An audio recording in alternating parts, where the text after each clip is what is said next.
All right, for more on this, I'm now joined by International Correspondent Afua Hagan.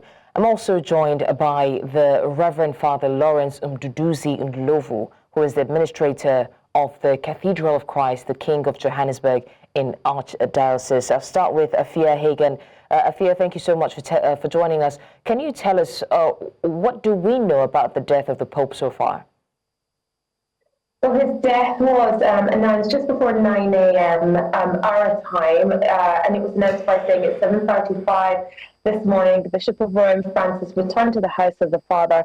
His entire life was dedicated to the Lord, to the service of the Lord and his church. Now, that was a statement issued by Cardinal Kevin Farrell. He went on to talk about the gratitude they had for his example as a true disciple of the Lord Jesus, and said, "We commend the soul of Pope Francis to the infinite merciful love of the one and true God." Now, the death of Pope Francis came after quite a busy period for the Pope. Remember, he had been in hospital for 38 days at Rome's Gemelli Hospital with double pneumonia. He was released to spend time at home, and he was given doctor's orders to rest. But the Pope, being the Pope, liked to keep his busy schedule. Last week, Thursday, on Monday, Thursday, Francis visited a prison in Rome for 30 minutes. On Saturday, Holy Saturday, he visited St. Peter's Basilica. And yesterday, Easter Sunday, he gave the traditional Easter blessing from the balcony at St. Peter's Basilica. His aide read his address, but he was there present on the balcony. He appeared without that nasal cannula, which has been helping him receive oxygen. And he said, "Brothers and sisters, Happy Easter." We also know that he had a private meeting with Vice President of the United States, J.D. Vance, yesterday. Also, J.D. Vance has since said that he could tell that the Pope wasn't terribly well during that meeting. So quite a shock, I think, to people that, we did see him out and about over this holy period, the most holy time in the Christian calendar, and then waking up on Easter Monday after the celebration of Easter Sunday and in this Easter season to the tragic news of the Pope's death at 7:35 a.m. this morning. Right, and how would we describe the impact of Pope Francis's death on the global Catholic community, particularly in Africa? Thank you very much for having us. Indeed, we're very saddened by the passing on of Pope Francis. His impact is going to be felt for many reasons, because he was a priest first and remained fundamentally a priest at the service of the people, regardless of the fact that he was Pope, a priest at the service of the people in the world. He not only introduced reforms within the church, the transformation of the church from within, but was also interested a lot in social justice, issues of inclusion, issues of bringing on new ways of transforming the church, its leadership, and indeed society. So his impact, was already felt when he was alive, but it will continue because the work that he had started came from a place of great humility and great humanity, and the recognition of people as all equal under God, whether of another faith, whether they were poor, and so on. And he was interested in going to the margins of society and making the margins of society, the marginalized, the new center of the church. At some point, as the world was, moving in a particular direction, he became almost like a voice in the wilderness, still speaking strongly for refugees, because of course he himself came from a family of refugees. The recognition of from the communities, the LGBTQI communities. That phenomenal statement, he said very early on, "Who am I to judge, if a person truly seeks the will of God?" Saying to us as priests that, the priest must have the smell of the sheep. He must be that close to the people that he serves.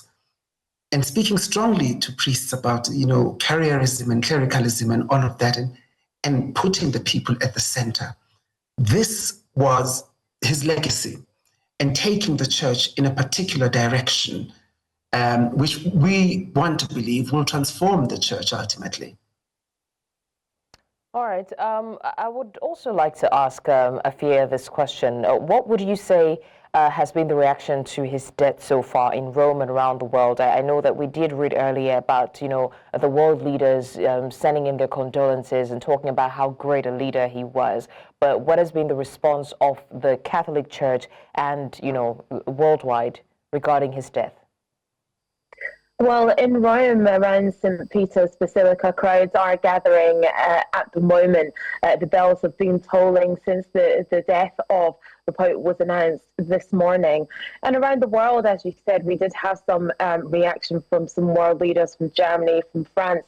I can also tell you that Britain's King Charles III paid tribute to Pope Francis, saying that himself and his wife, Queen Camilla, are most deeply saddened to learn of the Pope's death, but he went on to say that he was glad that Pope Francis was able to share an Easter greeting with the Church on Sunday, a day before his death. He went on to say that His Holiness will be remembered for his compassion, his concern for the unity of the Church, and for his tireless commitment to the common causes of all people of faith. The UK Prime Minister Sir Keir Starmer also paid tribute, saying his leadership in a complex and challenging time for the world and the Church was often courageous, yet always came from a place of deep humility. We've heard from the New Zealand Prime Minister Christopher Luxon, saying the Pope was a man of humility. His legacy includes an unwavering commitment to the vulnerable, to social justice, and to interfaith dialogue. The Polish Prime Minister Donald Tusk paid tribute to the Pope on X, calling him a good, warm, and sensitive man. Lebanon's President Joseph Aoun said on Pope Francis's death it was a loss for all humanity, as he was a powerful voice for justice and peace, a champion for the poor and the marginalized. And so from around the world, from the tributes that you had earlier on, from the Indian Prime Minister Narendra Modi, from the European Commission President Ursula von der Leyen, from Germany's Chancellor-in-Waiting Friedrich Merz, in every single tribute we are hearing and talks about the Pope's commitment to justice, to the poor, to the marginalized, to peace, and a really common thread coming through there from world leaders who are mourning his loss this morning. All right, thank you, Afua. Let me go back to the Reverend Father Ndlovu. What role would you say that Pope Francis played in the relationship between the Vatican and the African Church, and how do you think that his passing will affect this dynamic? The Holy Father was on a mission to really take that which was considered non-center, like the African continent, especially in a church that has been viewed rather to be very Eurocentric, and place that at the center of the church. You saw that firstly in the many appointments that he has done, whether in the Curia, in the Vatican Curia, in the members of committees and councils and so on, that he always made sure that there were Africans represented there.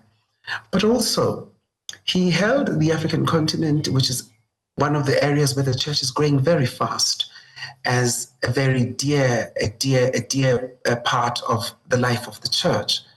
He held many a conversation, many a synod, many on such, where Africans were also very much, their voices were very much at the center of the life of the church.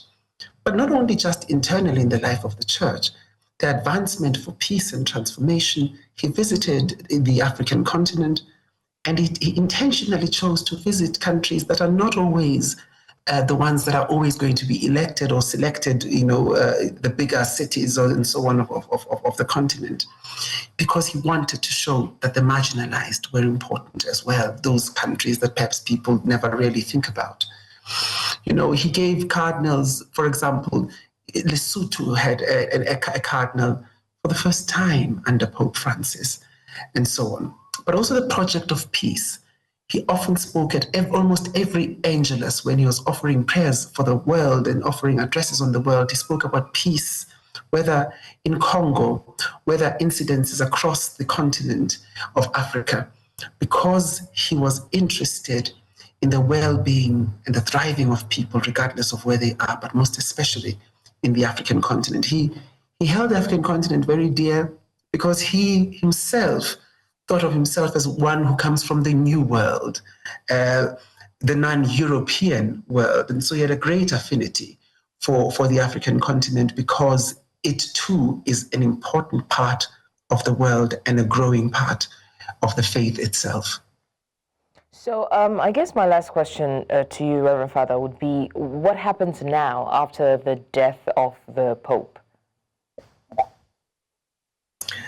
Now that the Holy Father has returned to the house of the Lord, as the statement said, the Church will now begin a period of preparing for his funeral. We do know that he has elected to be buried in the Basilica of Maria Maggiore, Mary Major. That is a basilica he often visited. Every time he came back from a trip, every time he went on a trip, he started at Mary Major because he had a great devotion to the Blessed Virgin Mary. And that's the place that he's elected to be buried at. The processes of his funeral will take place, and the mourning period, which will take 9 days, will then take place. Then after that, it is the activities that are interested with the conclave and the selection of the new Pope. So the Church is right now in mourning, but in mourning, albeit differently, because this is the first day of the Easter octave when we celebrate the resurrection of our Lord. So the Church not only is in mourning, but it is also rather joyous in its mourning, because the Holy Father is destined, or is at the destination which he always prayed for, to be with the Father. And we've seen his work, and we can only commend that all the masses across the world, all the churches across the world will be praying for him during this time. All right, thank you so much, Reverend Father Lawrence Mduduzi Ndlovu, for joining us and discussing this. It's really sad, the passing of the Pope, and we send our condolences to the Catholic Church and even the world at large, and we'll see how this turns out. Also, a big thank you to our international correspondent, Afua Hagan.